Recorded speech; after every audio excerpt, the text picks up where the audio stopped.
We're talking about the exciting intersection of law, technology, and innovation. Our guest is a business attorney who's not only passionate about the law, but also a true tech enthusiast.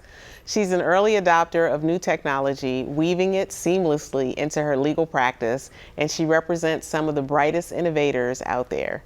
We're excited to learn how she stays ahead of the curve and uses technology to enhance her work and client experiences. Please join me in welcoming Kamilah Jolly. Hi, Kara. Hi, Kamilah. So good to see you and have you on the show. I'm so excited to be here.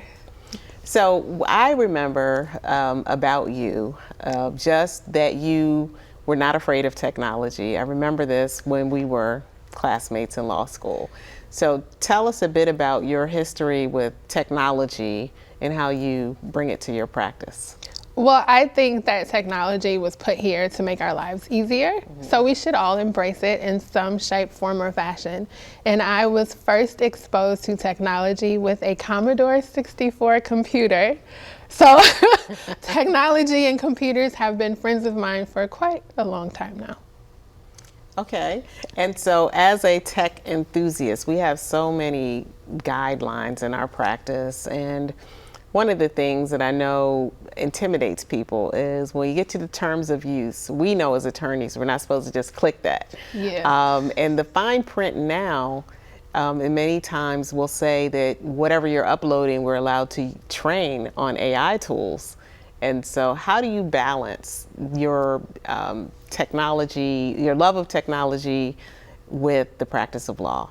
So thankfully, we practice in the state of Florida, which is a little more tech forward than a lot of other states. But periodically, the state will put out guidelines as well as the ABA and what to do and what not to do. But also, I use and I focus mostly on using legal-based tools because they understand our needs, they understand the data constraints that we have, and they understand the ethical implications of using our client data to train on. Correct. If I'm using a non-legal software, it's completely stripped of any type of client information, and it's just blanket generic, hey, how can I do this or how can I do that kind of things. And I find that helps because it makes it simpler. And what are some of the ways that technology helps to make your life a little easier? In and out of practice. In and out of practice. So right now I'm exploring reception AI tools. Okay. So things that can answer the phone, schedule appointments, follow up with clients or potential clients on communications, things that can enhance the service that I provide. I also really use it a lot for, how can I say this without being mean? Dodging clients?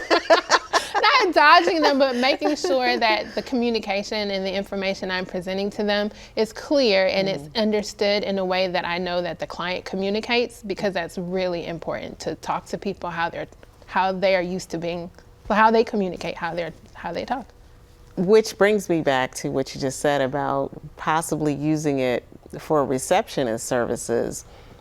I don't know if you have experienced this, I'm sure you have, where whatever the tool is, if you are using the prompt and you answer it and then it keeps repeating the question, that would be my concern as an attorney with this being something interacting with my clients or potential clients. And how is that addressed in these new tools? You have to really train your tools well before you deploy them.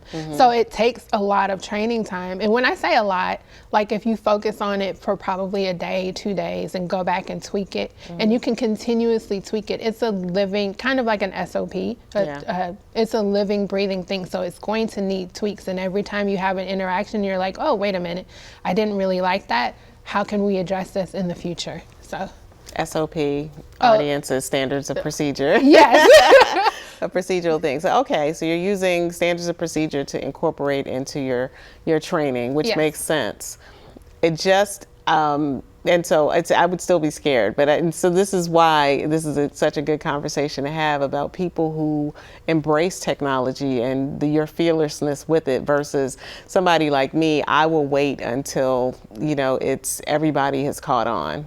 But that's the thing. I think with lawyers, we may never all catch on. Yeah. And one of the things in entrepreneurship and business ownership you learn is speed is king. Speed is king. And it's not necessarily being the fastest to do something, but the fastest to implement something into your business. Yes. So there are ways that if you don't want to use it in that way, there are other ways that you can use technology. You can use it to help with content creation. You can use it for marketing. I think people think of technology as just AI and it's mean and it's bad, but a funnel that works without your input, that's technology. That's a system, and it can be incredibly helpful. That's right.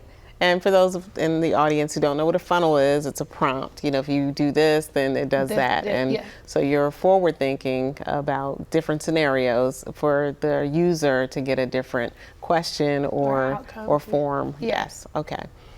And I also wanted to find out with you, how do your clients in general embrace this? And do you often, let's say you have a new tool, do you send out an e-blast or you call your clients one by one to say, my firm is going to be using this, or do they get to opt in, or how do you make those kinds of announcements? It depends on the client.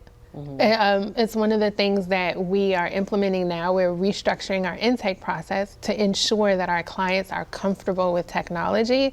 Like, we are a tech-enabled law firm. So if it's a situation where they're like, no, we don't want any technology use at all, unless we have a prior relationship with them, we're going to refer them to someone else that they're going to be more comfortable with. So that's one way. And then another way is now we are including the tools that we use in our newsletters. So clients are aware, like, this tool we use for this purpose, this is how we use it, we will not use it for this. So people have an understanding of the technology, and then they become more comfortable with it. And then they can also look at solutions that they can adopt into their businesses. So. Okay. So what's your quick three? You have three things that you think attorneys should be using technology for. Scheduling, or to find gaps in your schedule. If you are into block scheduling, that is incredibly helpful, like ridiculously so. It helps you find time so you can do certain things. Next is wording. I think communication and clarification in communication is incredibly important. So you want to ensure that what you are communicating and how you're communicating it is how the client understands it. So I find that to be helpful. And then one of my particular favorites right now, a lot of people are kind of squeamish about it, is avatar cloning. So I have software that I can take a picture and it can come up with an actual image of me that talks and moves and sounds like me. So I use that sometimes for content creation because it's tiresome. It takes a lot to continuously produce content and run a business. So it's a lot. And so as someone who also practices an IP, you know, some of the issues with that, of course, is that you are signing off on certain uses of your image and likeness, and which, you know, you sometimes that can be a gray area. It's a very gray area, but I only use, for instance, the photo avatars that I start with. It's the same images. There's a lot of consistency in the imaging that I'm using. So I know if I see something different, like, wait a minute, that's not mine, that's not from me, now we have a problem and I can address it. Okay. So good stuff. So good to see you. Thank you for coming on and sharing these things that we might implement and try not to be last in doing so. Thank you so much. Thank you for having me. It's inspiring to see how Attorney Jolly is weaving that innovative spirit into her work.